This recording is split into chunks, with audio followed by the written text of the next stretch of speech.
In this video, I want to talk about how you can sell crypto in your eToro wallet. Now, your eToro wallet is a separate wallet from your main eToro account. And to use this, you want to head over to your phone and open up the App Store and download something called eToro Money. So search for eToro Money.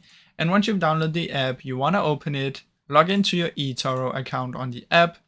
And once you're in there, click on crypto.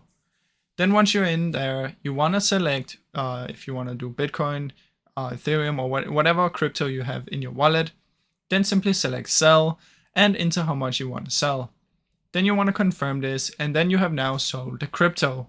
So this is the easiest way to do this, guys. Keep in mind, eToro Money is a separate app from eToro.